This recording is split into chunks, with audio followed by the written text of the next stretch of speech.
Assalamualaikum warahmatullahi wabarakatuh. Perkenalkan nama saya Paulina Ria Marita Samosir. Hari ini akan mempresentasikan tugas dari praktikum mata kuliah hardware dasar, yaitu instalasi Ubuntu dan troubleshooting heatsink. NPM saya 2410 5520 1083.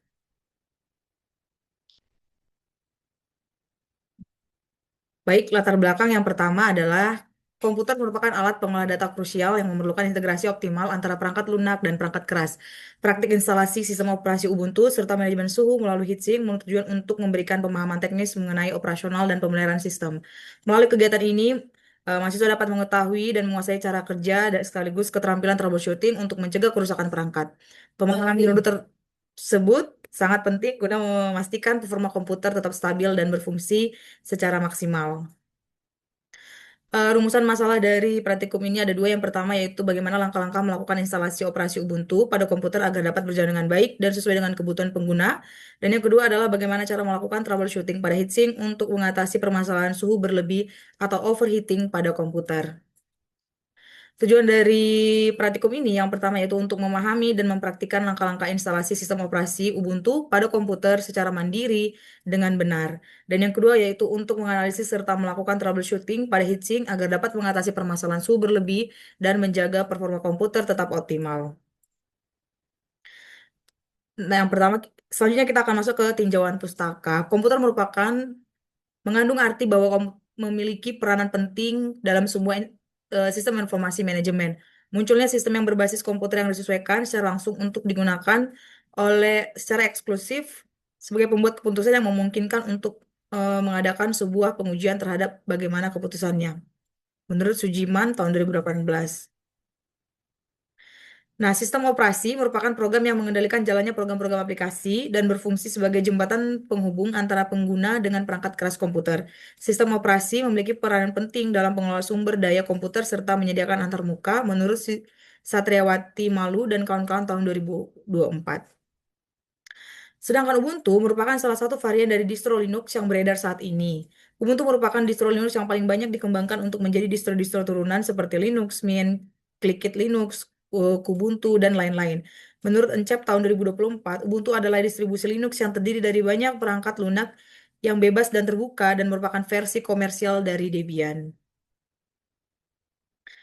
Dan yang terakhir, heatsink merupakan alat pemindah kalor pasif yang dapat dipakai pada sebuah komponen elektronik yang memiliki peran sebagai pendingin dan sistem dengan memanfaatkan distribusi panas dan dibuang melalui celah sirip pada heatsink. Nah, menurut Bizan dan kawan-kawan tahun 2022, heatsink merupakan plat yang terbuat dari material aluminium atau juga tembaga yang dapat dibentuk yang memiliki sirip-sirip udara memperluas bidang sentuh dengan udara atau fluida pendingin lainnya. Nah, selanjutnya kita akan masuk pada instalasi operasi open source Ubuntu. Alat dan bahannya yaitu pertama komputer atau laptop, koneksi internet, Oracle Virtual Machine VirtualBox, dan yang terakhir itu file ISO Ubuntunya. Tahapan instalasi yang pertama yaitu instalasi virtual. Run VirtualBox seperti pada gambar, nanti General akan memunculkan Welcome to the Oracle VM VirtualBox Installer, lalu klik Next untuk memulai. Setelah itu akan muncul End User License Agreement, lalu klik setujui. Setelah itu, maka installer akan berjalan, klik tombol install dan tunggu beberapa saat hingga sistem selesai menyalin seluruh data ke aplikasi pada hard disk. Setelah itu, maka akan muncul box finish, klik finish untuk menyelesaikan instalasi dari VirtualBox tersebut. Tahapan yang selanjutnya itu membuat mesin virtual baru. Setelah berhasil membuat VirtualBox-nya, kita akan membuat konfigurasi baru. Klik tombol New pada antarmuka pada VirtualBox untuk membuka jendela pembuatan mesin baru. Lalu identitas mesin, masukkan nama untuk mesin virtual Ubuntu dan pastikan tipe program operasi diatur pada Linux dengan versi yang sesuai agar VirtualBox dapat mengoptimalkan pengaturan secara otomatis. Yang selanjutnya yaitu identitas mesin, masukkan nama untuk mesin virtual Ubuntu dan pastikan tipe sistem operasi diatur pada Linux dengan versi yang sesuai agar VirtualBox dapat mengoptimalkan pengaturan secara otomatis. Nah, pada tahap ini kita akan mengatur memorinya atau RAM-nya. Yang tahap-tahap yang dilakukan adalah geser tuas penunjuk atau masukkan dalam angka spesifik pada kolom. Pastikan alokasi memori tetap dalam area yang berwarna hijau. agar grafik barnya komputer tetap utama memiliki sisa RAM yang cukup untuk menjalankan aplikasi lain. Setelah RAM, pada jendela ini Anda juga dapat menentukan jumlah inti CPU yang akan digunakan pada mesin virtual pada bagian prosesor. Dan yang terakhir yaitu setelah alokasi dirasa cukup atau sesuai, biasanya minimal 2048 MB untuk Ubuntu agar berjalan lancar, lalu klik next dan beralih ke penyimpanan. Dan selanjutnya yaitu membuat hard disk virtualnya. Tujuan dari tahapan ini adalah untuk menciptakan ruang penyimpanan digital yang berfungsi sebagai hard disk sebagai mesin virtual Ubuntu memori yang akan digunakan untuk menyimpan seluruh file dan sistem operasi, aplikasi, dan data pengguna secara terpisah dari data asli dari komputer induk. Yang selanjutnya itu memasang ISO Ubuntu-nya. Setelah kerangka mesin virtual selesai dibuat, langkah selanjutnya adalah memasukkan kaset digital berupa file ISO Ubuntu ke dalam sistem. Hal ini dilakukan agar saat mesin dijalankan nanti, VirtualBox tahu harus mengambil data instalasi dari mana. Lanjutan dari tahapan tadi yaitu setelah kerangka mesin virtual setelah dibuat, langkah selanjutnya adalah memasukkan kaset digital tadi yang berupa ISO Ubuntu ke dalam sistem. Hal ini digunakan agar saat mesin dijalankan nanti eh, akan dilanjutkan dari tahap yang sebelumnya tadi. Lalu akan masuk ke tahapan instalasi Ubuntu. Setelah tampilan di komputernya akan berubah menjadi seperti pada gambar ini, maka ISO Ubuntu-nya sudah berhasil masuk ke dalam mesin virtual. Saatnya kita membuat proses instalasi sungguhnya untuk memasang sistem operasi tersebut ke dalam hard disk virtual. Yang selanjutnya dari tahapan tadi yaitu setelah berhasil pada instalasinya, maka tampilan akan masuk ke dalam username dan password yang sudah didaftarkan di tahap awal tadi. Dan kita silakan menginput username dan passwordnya. Setelah tahapan selesai, sistem akan mulai menyalin file ke dalam harddisk virtual. Ini adalah tahapan untuk menyelesaikan instalasi tadi. Nah, ini adalah tahapan setelah Ubuntu versi 24.04.3 LTS-nya sudah selesai, maka tampilan pada sistem operasi Ubuntu Anda akan seperti pada gambar yang ada di layar ini. Nah, yang selanjutnya yaitu troubleshooting heatsink. Proses troubleshooting pada pendingin selalu diawali dengan mengidentifikasi gejala-gejala tidak normal yang muncul saat komputer atau laptop sedang beroperasi. Heatsink yang mengalami gangguan fungsi biasanya menunjukkan tanda-tanda spesifik yang berdampak langsung dengan ketidakstabilan sistem secara keseluruhan. Penulis melakukan wawancara dengan seorang teknisi komputer di Simol yang telah berpengalaman menangani kasus-kasus seperti ini, seperti dalam perangkat keras, khususnya juga termasuk dalamnya yaitu heatsink. Berdasarkan penuturannya, kegagalan fungsi heatsink dalam mendinginkan prosesor seringkali dipicu oleh faktor lingkungan dan pemeliharaan rutin yang terabaikan. Debu yang menumpuk di sela-sela sirip aluminium, heatsink menjadi penyebab utama terhambatnya udara. Nah, maka dari itu kita akan mencoba untuk tahap pembongkaran CPU untuk mengecek apakah heatsink kita masih dalam keadaan baik ataupun sudah saatnya untuk dilakukan perbaikan atau pengupdatean pada thermal paste. Yang pertama yaitu cabut kabel power sebelum buka casing, pastikan kabel power sudah dicabut dari stop kontak. Yang kedua, siapkan posisi, letakkan CPU di meja yang rata, kalau bisa posisinya di tidur atau horizontal seperti yang ada di gambar yang disajikan di layar supaya bautnya dibuka, panel-panel casingnya tidak jatuh ke lantai. Selanjutnya buka baut casing, ambil obeng plus, lalu putar baut yang ada di panel samping belakang, simpan bautnya pelan-pelan dan wadah yang tidak mudah hilang. Selanjutnya lepas panel samping, geser atau tarik panel sampingnya dengan hati-hati supaya kita bisa melihat apa isi dari dashboardnya untuk menuju ke heatsinknya tersebut. Yang selanjutnya itu adalah tahapan memeriksa pemasangan heatsink. Yang pertama, memeriksa pengunci. Setelah casing terbuka, langkah selanjutnya adalah mengecek apakah heatsink masih terpasang kuat di atas prosesor.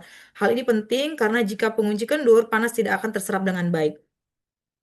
Yang kedua yaitu memeriksa komponen sekitar heatsink. Setelah memastikan pengunci sudah rapat, langkah berikutnya adalah memeriksa area di sekitar heatsink. Tujuannya adalah untuk memastikan tidak ada benda atau kabel yang menghalangi kinerja pendingin. Nah, tahap yang selanjutnya yaitu memeriksa kondisi thermal paste. Tujuan utama dari tahap ini adalah untuk memastikan efektivitas hantaran panas antar muka prosesor dan dasar heatsink. Pemeriksaan dilakukan untuk mendeteksi apakah pasta sudah mengeras atau kering, karena pasta yang rusak tidak lagi mampu mengisi rongga udara mikroskopis yang menghambat pembuangan panas. Tahapan yang pertama yaitu mencopot heatsink. Putar atau tekan keempat pengunci heatsink secara menyilang agar tekanan terlepas dan secara merata dan tidak merusak motherboard. Angkat badan heatsink secara perlahan. Jika terasa lengket karena pasta yang sudah kering, putar sedikit ke kanan dan ke kiri agar segel pasta terlepas sebelum ditarik ke atas, seperti yang ada disajikan pada gambar ini. Yang kedua yaitu mengecek kondisi thermal paste, baik di atas atau di bawah. Periksa pasta masih elastis atau sudah mengeras dan menjadi kerak. Jika dalam keadaan kering, kemampuan pasta akan menyalurkan panas akan menurun drastis. Lihat apakah ada kotoran dan debu yang ikut menempel pada pasta, karena hal ini bisa menghambat kontak langsung antara logam prosesor dan pendingin. Nah, yang selanjutnya yaitu membersihkan sirip termal atau fan-nya. Tujuan dari tahap ini yaitu untuk mengembalikan kelancaran sirkulasi udara pada sistem pendingin dengan cara membuang tumpukan debu yang menempel. Pembersihan ini sangat penting karena debu yang menyumbat sirip-sirip heatsink dan bilah kipas bertindak sebagai isolator yang merangkap panas sehingga suhu prosesor tinggi tidak tidak tetap tinggi meskipun kipas berputar dengan kencang. Tahapan yang pertama yaitu membersihkan sirip. Bersihkan setiap sela sirip aluminium dari debu tebal sehingga kotoran yang menyumbat jalur udara dapat dikeluarkan. Gosok perlahan bagian yang sudah dijangkau agar performa pendingin kembali maksimal seperti semula. Sarannya itu tetap menggunakan kuas supaya lebih efektif. Dan selanjutnya yaitu membersihkan kipas atau fan-nya. Jadi ada dua komponen fan dan kipasnya. Sirip dan kipas. Jadi yang di bawah itu sebutannya sirip dan yang setelah kita bersihkan sirip, kita wajib membersihkan fan-nya juga. Pastikan tidak ada helai benang atau kotoran yang menyangkut. Biasanya rambut menyangkut ke dalam fan-nya ini namun tidak kasat mata. Gunakan kuas untuk menjangkau daerah yang dalam di daerah fan-nya tersebut. Yang selanjutnya yaitu memasang kembali heatsink. Setelah dipastikan heatsinknya sudah bersih dan juga thermal paste masih ada dan sudah diupdate, kita kembali memasang heatsink ke seperti semula. Tujuan dari tahapan ini yaitu mengembalikan pendingin ke posisi semula dengan konfigurasi pasta thermal yang baru untuk menjamin stabilnya suhu prosesor. Pemasangan kembali ini dengan sangat hati-hati agar hantaran panas setelah permukaan prosesor dan heatsink menjadi sempurna sehingga risiko panas berlebih atau overheating dapat dihindari secara permanen. Yang pertama yaitu menempatkan heatsink pada posisi. Letakkan heatsink pada perlahan dengan memastikan keempat kaki pengunci sejajar tepat di atas lubang yang ada pada motherboard. Pastikan posisi kipas tidak terbalik agar kabel dan daya kipas atau fan headernya bisa menjangkau konektor pada motherboard dan tanpa tertarik kencang. Yang kedua yaitu memastikan memasang pin dan konektornya. Tekan keempat kaki pin secara diagonal atau menyilang sampai terdengar bunyi klik. Pastikan heatsink sudah benar-benar terkencang dan tidak goyang saat disentuh. Yang selanjutnya yaitu memasang pin dan konektor. Tekan keempat kaki secara diagonal atau menyilang seperti yang di gambar sebelumnya. Colokkan kabel power kipas ke header yang bertuliskan CPU underscore fan pada motherboard. Pastikan konektor terpasang dengan rapat agar kipas langsung berputar saat komputer dinyalakan. Dapat dilihat seperti gambar yang disajikan berikut ini. Tahapan yang berikut yaitu mendudukkan posisi thermal dan board. Dan yang terakhir memastikan semua pin dan konektornya terpasang. Nah, tahapan yang terakhir dari perakit ya pembongkaran ini tuh merakit kembali CPU. Tutup kembali casing samping, kamu sudah bisa didudukkan, tidak harus diagonal lagi. Dan setelah tutupan casing samping ditutup, tutup keseluruhan casing supaya CPU dapat bisa digunakan. Setelah itu, nyalakan untuk tes terakhir. Hubungkan kembali kabel power dan peripheral lainnya, lalu nyalakan komputer untuk memastikan sistem beroperasi pada suhu yang jauh lebih dingin dan stabil setelah dilakukan perawatan. Hubungkan kabel power supply pada stop kontak, pastikan semua kabel peripheral, monitor, keyboard, mouse telah terpasang pada port yang sesuai dan rasakan apakah perbedaannya secara signifikan, berarti troubleshooting dari heatsink kita sudah berhasil. Kesimpulan dari praktikum ini yang pertama, pelaksanaan praktikum ini berhasil membuktikan bahwa instalasi sistem operasi Ubuntu secara sistematis dan perawatan mixing yang tepat merupakan kunci stabilitas performa komputer. Instalasi Ubuntu memberikan pemahaman mengenai peran sistem operasi yang manfaat virtualisasi, sementara troubleshooting pada heatsink melalui pembersihan serta pengecekan thermal paste efektif mengatasi kendala overheating. Secara keseluruhan, integrasi antara pemahaman perangkat lunak dan pemeliharaan perangkat keras sangat penting untuk memastikan sistem komputer bekerja secara optimal dan tahan lama. Saran dari penulis untuk praktikumnya ini yaitu praktikan berikutnya disarankan untuk mempersiapkan perangkat seperti file ISO dan VirtualBox secara matang, serta memperhatikan alokasi sumber daya sistem agar proses instalasi berjalan dengan stabil. Saat melakukan troubleshooting perangkat keras, pastikan aspek keamanan listrik terjaga dan lakukan perawatan rutin pada heatsink serta penggantian thermal paste untuk mencegah overheating. Selain itu, penggunaan perangkat lunak monitoring suhu sangat dianjurkan untuk memberikan data analisis yang lebih terukur sebelum dan sesudah perbaikan dilakukan.